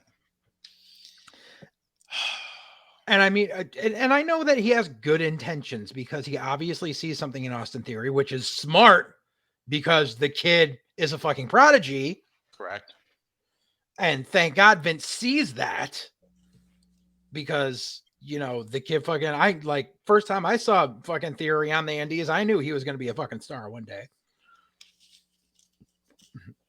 I'm just glad that Vince sees that too. But Vince doesn't need to be on TV to be part of that. Just all you got to do is fucking tell the creative team, this is the kid I want to strap my rocket to in the next 12 to 18 months. Do not do anything stupid with this kid. Yet. That's all he has to fucking do. Yet there's Vince with him. Literally, you could have just done that one first time where Austin Theory wants to impress Vince McMahon, and then Vince slaps him or whatever, and then have just Austin go off to do the shit with Finn Balor to set the program and just start running from there, and have Vince never appear again until the fucking day when Austin wins his first singles title, and have Vince come out and be like, I told you you could do it, kid. Yeah. And that would have been enough. No. Because right now, so basically everyone's like, oh, Austin Theory, they're trying to make Austin Theory the next Rock. Or, blah, blah, blah. This is the same mistake that Vince made with Drew McIntyre. Mm-hmm. Remember, Drew, he came out, he anointed him the chosen one, and Drew was nowhere near ready for that at the time. Oh, God, no. Drew was Drew has come leaps and bounds, and Drew is amazing now. But back then, Drew was not ready for anything. He hadn't grown into his body. He was clunky. He couldn't talk. He needed worldly seasoning. He didn't even have a look yet. He was he was tall, but that was fucking it. Yeah. Man. Vince is making the same mistake with Austin Theory that he did with Drew. So it's okay, so if you want Austin Theory to be champ in 2035, sure. Right. Yeah, that's um yeah. Um the other thing from Raw that I think is worth addressing is, can we just agree they have made a complete fucking mess of this title match at day one? Told you it was going to happen. Like they took the bit of good they had with E and Seth Mm-hmm. and decided to complicate matters massively, Mm-hmm. because this is essentially their way of saying, we don't know what the fuck to do with Kevin Owens to try and make him stay. We don't know what the fuck to do with Bobby because we don't have anybody that could probably challenge Bobby right now from a physical standpoint. So Mm-hmm. let's just fucking throw them all into the picture, anyways. Yep. So what they're essentially saying is, yes, Seth, you will get a one-on-one, but not right now. Yeah. That's the first thing they're saying. The second thing they're saying is, we're so desperate to keep you, Kevin, that we're just going to throw you with this title match for fuck's sake. Mm-hmm. And what they're saying to Bobby is, we don't know what the fuck to do with you, so fuck it, you're still in the title picture, kind of, sort of. And then what they're saying to Biggie is, we just want to make your title reign look less and less meaningful.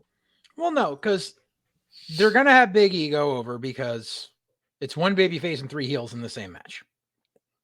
It's the babyface overcoming the odds. Lashley is in there purely because they don't know what the fuck else to do with him right now. Owens, I believe they put him in there because of the contract negotiations, but not because we want to put you to keep you happy to try to negotiate the contract more. I think it was, if you are deciding to leave, at least we're going to have you go out on top. You know, it's better to burn out than to fade away. So your last program is a title program. It's the same courtesy they extended to Danielson. Like they were like, if you're going to leave, at least we're going to keep you at main event stock. So if you do decide to leave, you at least don't look bad. But Owens is smart and knew where the smart money is, so he said, I'm resigning. And to that, and that's the other reason why now it's a four-way, because now what do you call, well, the four-way method works because, like I said, you got one baby face and three heels. The baby face is going to go over. That's basic logic on wrestling. But now you've got the entire internet going, oh, well, Owens resigned, so they're going to put the belt on him. Owens resigned for 3 years. They're not going to slap the belt on him now. They know they get another 3 years out of Owens. They'll be like, with the fucking, and I'm sure Owens doesn't need to be the top fucking guy. I'm pretty sure Owens is taking the route that Miz has, where I'm a company man. I'm always on TV. My family's fed. They got a roof over their heads. I'm good.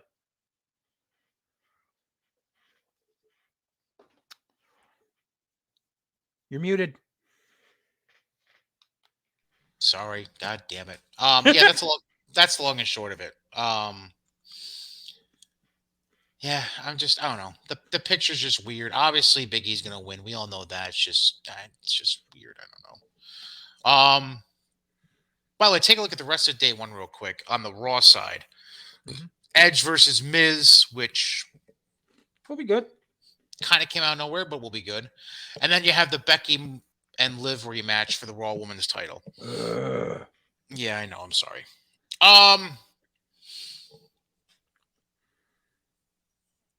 SmackDown side, we have Drew McIntyre versus Madcap Moss, because that's what the fuck we want to see.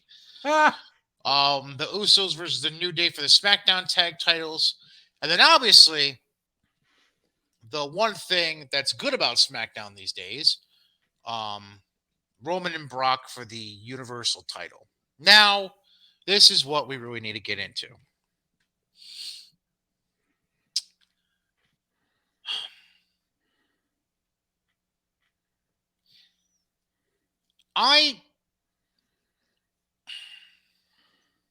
Why do I have a weird feeling about this right now.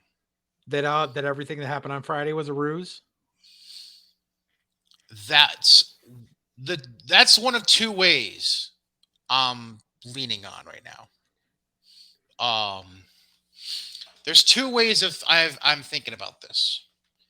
One, yes, that Roman and Heyman are setting up Brock for massive disappointment on New Year's Day,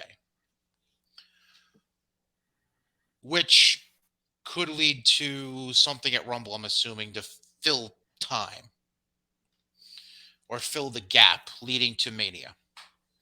The second side of it being, it's not a ruse, but they get lazy and try to somehow stretch this for Mania, which is not at all what anybody's been talking about or wanting for this coming year's Mania at all. Everybody who's anybody for months has been saying, just fucking give us Roman and Dwayne. Just fucking do it. That's all. That's not all anybody's been saying. That's what a lot of people though have been fucking saying. Yeah. Just fucking do the obvious. Give us Roman and Dwayne. Yeah. And call it a day.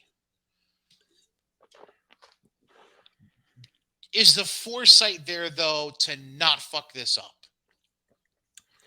There is, and the only reason is because you figure once day one hits, it's a new year. And you need to look at Brock's contract for 2022. How many it's matches? It's a new year. Yes, it is. You have to look at how many matches he signed for that year. Because how many matches did Brock have this year? He had. Was he at Mania? He wasn't at Mania. He was at Crown Jewel. He was at like matches. I'm saying matches, not appearances. Yeah. So Crown Jewel, Survivor Series, right? He was because he wasn't around for the Thunderdome era. Hold on. So, oh my God, there's no way he only wrestled one match in 2021. Two, right? Crown Jewel and Survivor Series. Did he actually wrestle? He didn't wrestle at Survivor Series, though, did he? Oh no, that's right. He didn't wrestle at Survivor Series. So he just one appeared. match. He appeared at SummerSlam, wrestled at Crown Jewel, and then he made an appearance at Survivor Series, didn't he? One match. Am I seeing? Yeah, that was his only match. Was Crown Jewel? Yep, exactly. Because he wouldn't work during the Thunderdome era. Right, because he refused to come out if there weren't fans. Right, because he was in the Rumble. He was in the Rumble in Houston, right, when Drew won. He defended the title at Super Showdown against Ricochet in a minute and a half. Then lost to Drew at Mania. And disappeared. Because that was the very beginning of COVID. And then, yeah, he disappeared. Yep. Yeah, wow. Because Brock refuses to work if there's no crowd. Which I guess makes sense, I suppose. So he worked one match this year, which means next year, let's say, because judging by it, I would say that Brock probably has one of those contracts where he's signed to do 2 to 3 matches a year. I'm thinking maybe he was signed to do 2 matches this year. One didn't happen. And maybe they're going to roll it over into next year. Or they just said, fuck it, and they had to eat that fucking money. And they're going to get Brock for 2 matches in 2022. In which case, one of them is at day one. There's no way he's winning the title. Because they're not going to have him hold the belt just to know that he's going to drop it at fucking Mania. My guess is, this is my ultimate guess on Brock, is he's going to, what do you call it? He's not going to win the belt on day one. And then somehow, somewhere along the line, they're going to build a program for not the title, but for the internet jerk off match that everyone claims would be such a draw, but Vince knows isn't a draw. But he'll do it at Mania anyway because they're both old and they're both ready to go out to fucking pasture and they're not worth the money anymore. Brock versus Trashley. That'll be the special attraction match. Do you know we already learned our lesson with LSD and Goldberg? Didn't we already learn that? Yeah. But the internet won't stop clamoring for Brock and Trashley because they were both MMA guys. It was a cup of coffee. You and I know this. LSD. You and I know this. Tell that to them. So, like I said, it'll be the special attraction match at Mania this year, and then they'll both go away. It'll be Brock versus Goldberg at Mania 20 all over again. Is Bobby's contract coming up? He can't have that much time left on it, and he can't be willing to keep going. He's in his late 40s. Oh, I know that, but... And he's got nowhere to go. Like, they gave him the title. He was the lowest drawing champion of all time. And I'm not talking about attendance gates because of COVID. I'm talking about TV ratings and fucking streaming buys. He was the lowest rated champion of all time. Holy shit. What?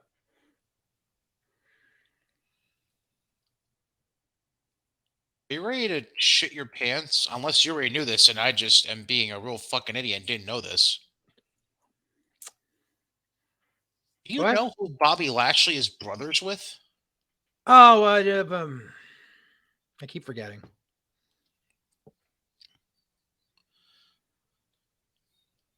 Max Caster. Yeah. I did not know that. Sorry, yeah. I'm just... Yeah. I was looking up Lashley's contract and just randomly came across... Yeah. I try to ignore shit like that. Huh. I would have never guessed that. Anyways. All I can find is the number on the contract. Huh. But yeah, I agree. There can't be a whole lot of time left on it.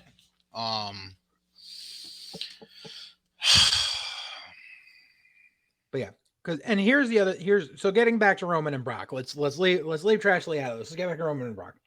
All right. So here's where you need to realize something.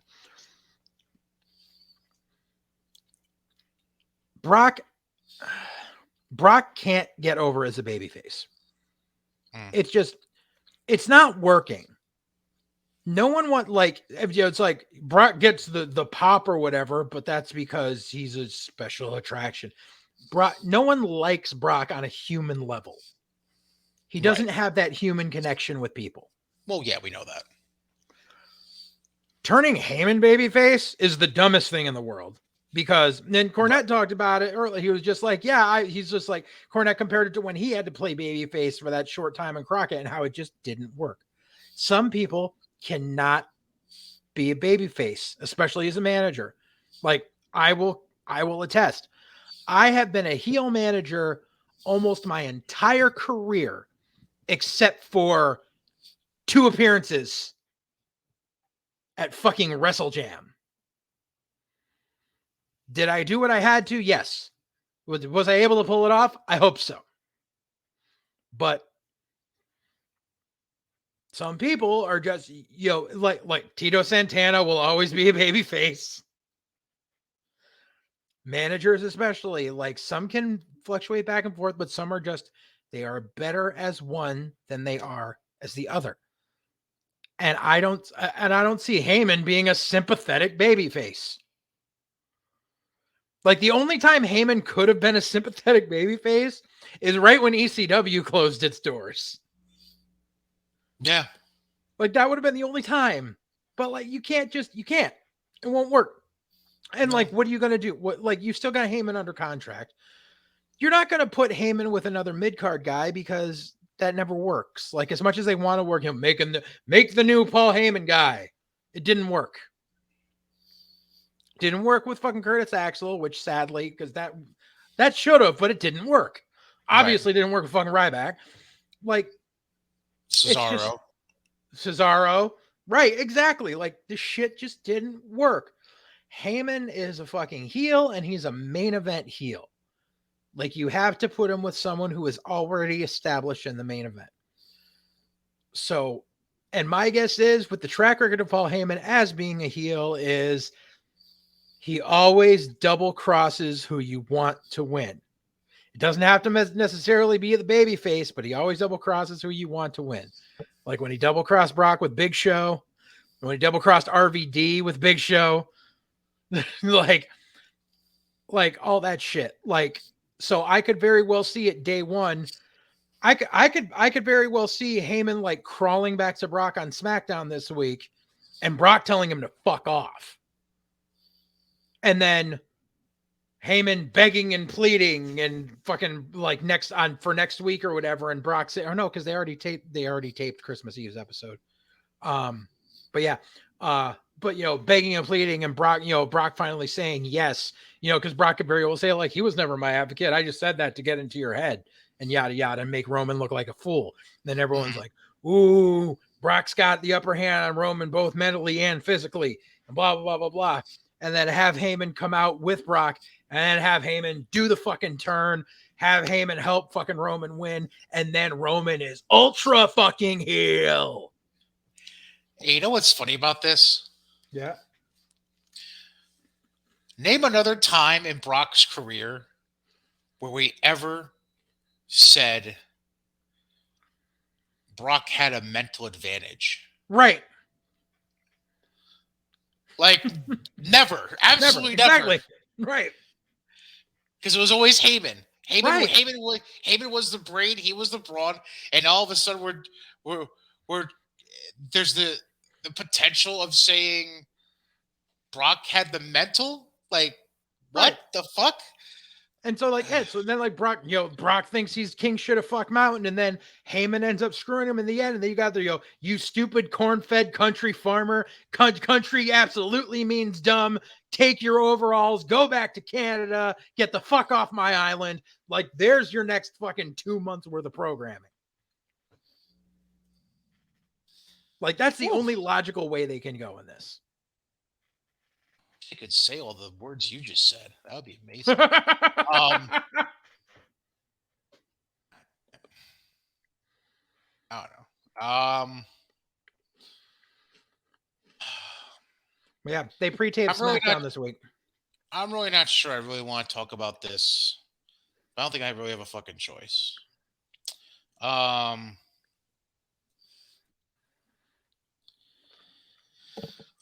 NXT. Oh my god. Go ahead. So much what the fuck. Specify a little more, please. The whole show.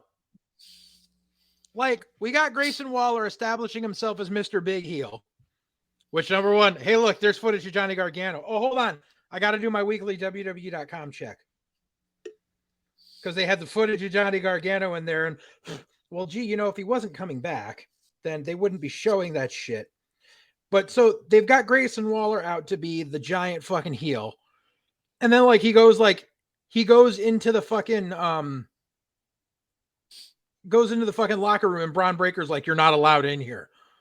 Like, so Braun Breaker's back to being a babyface for no reason.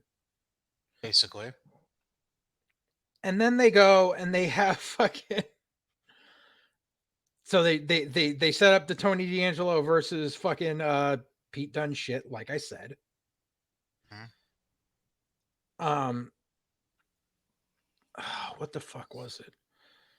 They re-injured Cora Jade to keep her out of the title picture. Cameron Grimes wins an ODQ match. Yep.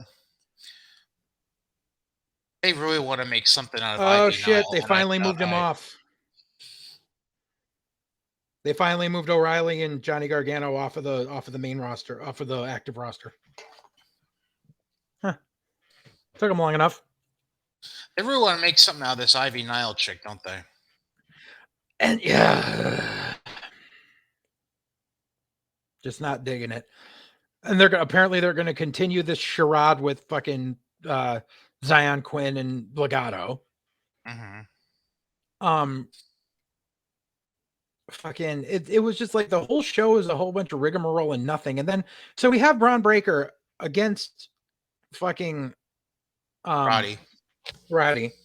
It's not for the title, even though last week they were like, oh, we took the limit off the title. Right. So it's not for the belt. Then what does it matter that you said you took the weight limit off of it? So then you have Braun beat Roddy. And now Braun is supposedly a babyface again because he kicked Waller out of the locker room. And yeah, so he still wants to challenge Tommaso, and Tommaso is a babyface, but you have Tommaso Pearl Harbor fucking Braun and give him the Willow's bell on the belt to end the show. Right. That made no fucking sense on any level. Like, I just don't fucking get it. And I am so sick. The Family and Fred's crowd has to fucking go. I say it every fucking week, but I am so fucking sick of it. You have a bunch of people who are not wrestling fans who are just cheering for their friends. I'm fucking sick of it. And it reminds me of something that I had to deal with back in the day when we would do weekly fucking internet TV tapings. And Ariel, the Portuguese princess, is our women's champion. Yep. She was a heel. She would literally, like, one time we were taping promos for the fucking like upcoming shows, and she was just like, "My name's Ariel, and I'm a heel," and walked off. Like, it was funny. But Ariel was a heel, and we were pushing her as a fucking monster heel. And when we were running other shows, when we were running spot shows, it was working. We're in Waterbury, and there's a contingent of these fucking Portuguese guys who were so in love with her that they fucking show up, and there's fucking 12 of them in the back row. She comes out, and they're waving a Portuguese flag and cheering the fuck out of her. And it killed the momentum of keeping her as a fucking heel. Because not only that, but then the other chick who she would be facing come out, who would be the sweetest baby face in the world, and they would boo the fuck out of her. And it pissed me off because there were fucking 2 kids in that group of fucking guys that wanted to be students at the school. They wanted to become wrestlers. And like they helped out with ring crew and shit. And I fucking told them after 1 TV, I was like, listen, you're fucking killing the edge by fucking cheering for her. Like, I understand you like her because she's Portuguese, but you're completely killing the fucking edge by doing this shit. And the kid got all fucking indignant and pissy at me and went home and literally went on his keyboard on the local message board and blew up my shit about how much of a fucking asshole I am and how I disrespect the fans and all this shit. And what it ended up doing, it made me the biggest heel in the fucking company. And I ran with that shit. He inadvertently helped you while hurting you. That's cool. Exactly. That's funny. So I'm just going to run through quick, and then you can give your piece on anything if you want. This is what we have set up for NXT coming up this week. We've got Loomis against Trick Williams, apparently. Yep. So I think this is Trick's first match since being on TV, the tag right? match. Yeah, the tag match with Mello. Oh, right. But singles, we'll say. We get Dunn and Tony D'Angelo because we've been really waiting for that. GYV, who just lost to Kushida and Ito, I believe it was. Jacket Euro, time. thank you. Now they got to face the Creed brothers. God bless their souls. Because that's heels versus heels. Yeah, that makes sense. And then we're going to get Raquel and Dakota Kai in a street fight. Again, yeah, because they got to do that. And so Harland had his first match, and they turned him into the monster that's like the monster that's loose, and started beating the fuck out of everyone. They had him beat the fuck out of Brian Kendrick and throw him down a flight of stairs. Like, at least that was good. Yeah. Like, at least they're doing that correctly. Oh, we have one saving grace. That's good. Yeah. Now all they got to do is lead to Joe Gacy not being able to control him anymore, like, completely. Like, Gacy, because they had it where he beat him, and Gacy's just like, "Are you better now?" And Harlan's like, "No," and he's like, "Well, then beat him up some more." Like, but there's going to get to that point where he's not going to be able to control the monster anymore. They're going to do the Dr. Frankenstein angle. That's lovely. Yeah. Yeah. And apparently we're that new bitch in the tennis skirt. Oh. So like the promos for like Tiffany, whatever. Yeah, Fucking, yeah. I'm a rich daddy's girl. No one wants to see Yeah. that shit because it's not 1993. Right. But Jesus, like, I'm telling you, after the holidays are done and Trips goes back to work, shit's gonna change. We'll see. Because the first thing Trips gonna do, he's gonna sit HBK down and go, "What the fuck are you letting them do down here?" Because HBK was just like, "Oh no, it's still the regular crew that has it. Just, it's still us running it." I'm like, "Well, then it's your fucking fault, motherfucker." We can only cross our fingers and hope. Yeah, I mean, you got anything else? I mean, that's all the stuff I got. Anything else you got? As far as wrestling, actually, there's one thing I wanted to note that I saw this morning. Maven Bentley is officially retiring. Really? A lot of people aren't familiar with him, but Maven Bentley has had a lot to do with Combat Zone Wrestling over the past at least decade. He's a personality of sorts. Done some announcing, done some promo work and stuff, but he does a lot of behind the scenes production stuff for Combat Zone. Does a lot of their like insurance stuff. But yeah, he said that last night was his final show, and he's going off to focus on some new career stuff. And he doesn't hate the wrestling business. He loves everything he's done in it. He thinks he's leaving it better than he found it. He helped to like get a lot. What do you call it? Like just get people in. But yeah, just 20 years and hanging up, and he's okay with it. He's not bitter. It's a good thing. Sad to see him go, but glad that he's doing it on his own terms. Yeah, that's really the best case scenario, honestly, when it comes to the business, is going on your terms. And some don't get that opportunity, and for him to have it, that's good on him. So good on Maven. Happy for him. Exactly. All right. So, and I had one other story. 30. I said I had one other story. Sorry. Yeah, it's all right, but that's why I wanted to leave it to the end, because if I start rambling that way, you can just cut me off. But so fucking stupid ass Facebook memories. It's actually something popped up that wasn't even in my memories because I didn't have Facebook at the time. But it's some 12 years ago today. For those of you watching the actual like YouTube version, you notice I'm wearing a hat. I don't do that. Like I usually have my skull cap or whatever. Right. So what happened was December of 2009, a friend of mine, she gave me an invite to come down to see her family and her husband and all that stuff for a Christmas party. And because I needed I wasn't in a good place up here. I needed to get away for a couple of days. So she gave me an open invite, and I'm a Carolina Panthers fan. So I was actually able to find tickets on the ticket exchange. I got some really good fucking seats for like $75 a piece. So I was like, well, fuck it. Two birds with one stone. They have a home game that weekend. And yeah, I'm going to go down and fucking see an old friend and catch a Panthers game. And plus, like, just get away. I'm like, hey, North Carolina is warmer than Connecticut. And boy, was I wrong. Because for those of you that can remember things, December 20th, 2009, there was a giant blizzard that hit the East Coast. So you see, I had this smart plan. I was going to leave on Friday late. I was going to get out of work on Friday. I was going to take a nap. I was going to leave late Friday night, drive through the night, get to North Carolina in the morning, check into my hotel, sleep for a few hours, go to the Christmas party, and go to the, what do you call it? Or was it Thursday night that I left into Friday? That might have been it. Yeah, Thursday night and Friday, because it was a Saturday game. Yeah, so Thursday night to Friday, then blah, blah, blah, go to the Christmas party, then Saturday, go to the game, then drive home Sunday. So I'm on my way down.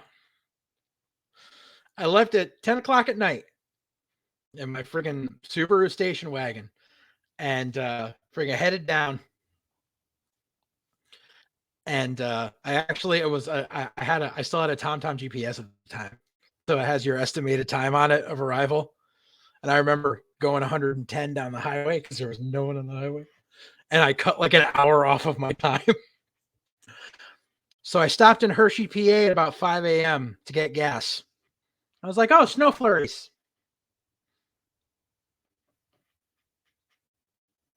6 a.m. I hit Virginia. Dead stop. Blizzard. Plow trucks on the side of the road. No one's moving. Me sitting there in my car with an MP3 player full of audiobooks. Going insane. I will cut out all of the details, but just suffice to say, I was supposed to get to North Carolina at 9 a.m. I rolled into my hotel at 10:30 p.m. I was in my car for almost 25 hours. God damn. There were times.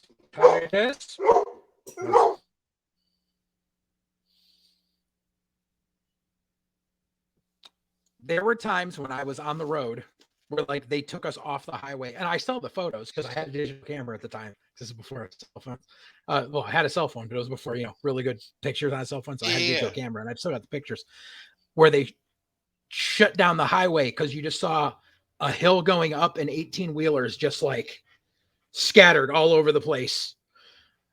So there was a point where like I was like taking side roads because thank God I had a GPS. It was a rarity back then. And I was just like, and like all the highway on ramps were closed and shit. And there was one highway on ramp that was open. I don't think it was supposed to be open because I got onto that thing and I was the only person on the highway. And I'm in the Appalachians and I'm on like a 2-lane highway that hasn't really been plowed, looking over a cliff with a fucking barrier like this high. It was a very strange experience. It was one of those like, you thank God you're still alive at the end of it. It kind of really puts things into perspective. Because I was actually talking to my friend this morning about it, was because I wasn't in a good place at the time, and like I was having really bad thoughts, and that trip down made me realize like when I don't want to die comes in my head, like it may have taken something catastrophic to do it, but at least it was there. Yeah. So I finally get down. So I missed the Christmas party, obviously. But I checked in the hotel, and she actually worked for Marriott at the time. So I got the hotel for the employee rate at like $30 a night. Oh, nice. Yeah, exactly. We go the next day. We went out to breakfast. That was my first time with Bojangles. Stopped at a Krispy Kreme. Stopped at a Sonic because we didn't have Sonic up here yet. Mm-hmm. Did all that shit. Went to the game that night, and that's where I got this hat.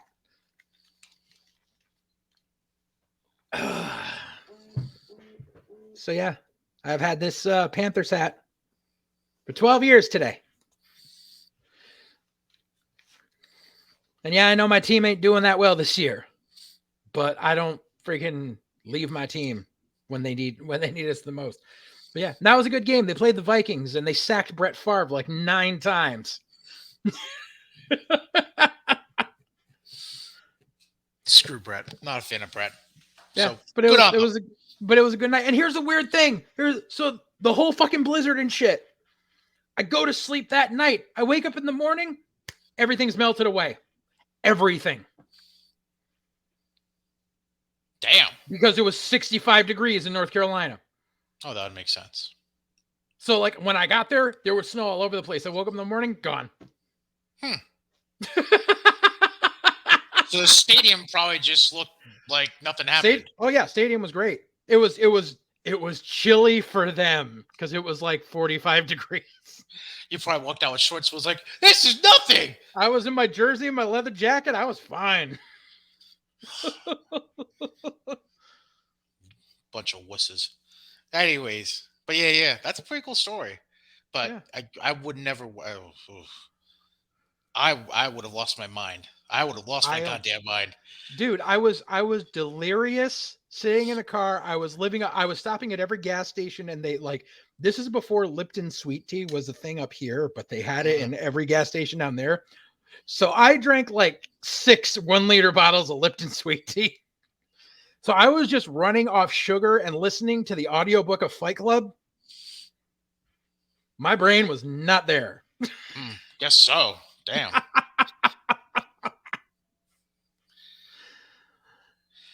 Well, that's a hell of a story. That'll wait in the show. I like that story. Damn. All right. Well, that being said, uh, that wraps up episode 30 of White Heat. Holy cow. Um, yeah. For those of you who are celebrating, enjoy the Christmas holiday coming up over the weekend, as we're recording this on Monday, December 20th Yep. of 2021. And I did mention I want to bring this up real quick at the end of the show. So the reason I was busy this weekend Yep. is because I set a purse record for the most basketball games I was a PA announcer for over the course of a 3-day span. We did 18 games between Friday night and all day Saturday and Sunday. Jesus. It was a coaches versus cancer holiday showcase event to raise funds for the American Cancer Society. Oh, And nice. myself and the event coordinator are proud to reveal that um, we are going to be sending the American Cancer Society a nice check with a donation of over $10,000. So Sweet. we have the people of the upstate New York area to thank for that. And we're hopefully going to be able to make this an annual thing. And yeah, so I'm very, very happy to say that because ACS is something that I hold very near and dear to my heart. With having lost a few family members to various forms of cancer, so yeah, I'm happy with it. And I thought it was a good way to start off the holiday weekend. So Absolutely. that all being said, we thank you for tuning into White Heat, presented by Wesleyan Media, sponsored by Mohawk Honda and John Stowe's Supply. For JJ Alexander, for Titus, I'm Brian Cady, and enjoy your Christmas if you're celebrating. And we'll catch you in the next episode 31. Till then, enjoy. Adios. Later.